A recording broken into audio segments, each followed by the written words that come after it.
Some people can't tell the difference between horseradish and honey. That's what Isaiah says. He says, woe to that group of people who turn things upside down and get things inside out. Isaiah chapter 5 and verse 20, woe unto them that call evil good, and good evil, and that put darkness for light, and light for darkness, and that put bitter for sweet, and sweet for bitter.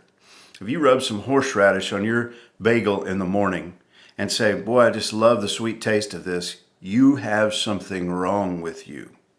If you can't tell the difference between the sweetness of honey and the bitterness of horseradish, your taste buds are shot. And for some people, their morality is shot.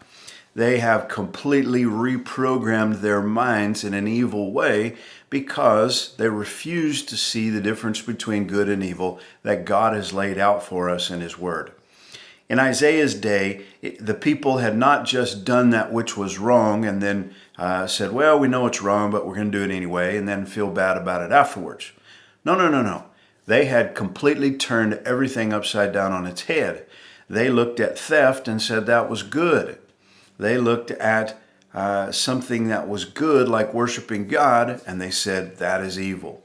And the false idols that they worshiped had created this. They wanted to live a lifestyle that they pleased themselves rather than pleasing God. And over time, their conscience had become so completely seared, as with a hot iron, that it was insensitive, and they had turned the world on its head. They wandered around in the darkness saying they were walking in the light, and they looked at the light and said that that was darkness and you couldn't see it all. The New Testament tells us in Romans chapter 12 and verse 9, abhor that which is evil, cleave to that which is good. It is absolutely essential that we determine and tell the difference between good and evil. When a group of people look at law enforcement and say that having law enforcement is evil, and they look at theft and say that's good, you know that this has happened to them, and the Bible declares woe upon that group of people. 1 Peter chapter 3 and verse 10 says, for he that will love life and see good days, let him refrain his tongue from evil, and his lips that they speak no guile. Let him eschew evil and do good. Let him seek peace and ensue it.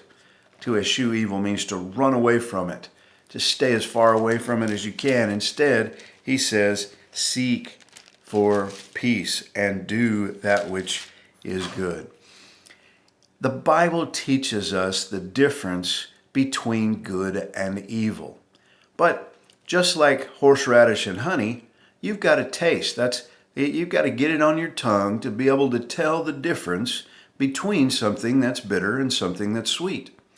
And in order to do that, you've got to taste. 1 Peter chapter 2 says, wherefore laying aside all malice and all guile and hypocrisies and envies and all evil speaking, as newborn babes desire the sincere milk of the word, that ye may grow thereby, if so be ye have tasted that the Lord is gracious. The problem with many in the fact that they don't know the difference between good and evil or light and darkness is because they have not fed upon the Word of God.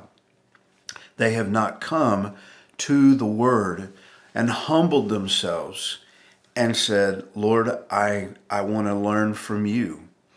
They don't know Jesus. They're not following the one who is good. And as a result of that, their conscience is completely turned upside down. Their compass points south instead of north, and their world is backwards. I just want to encourage you today, taste and see that the Lord is good.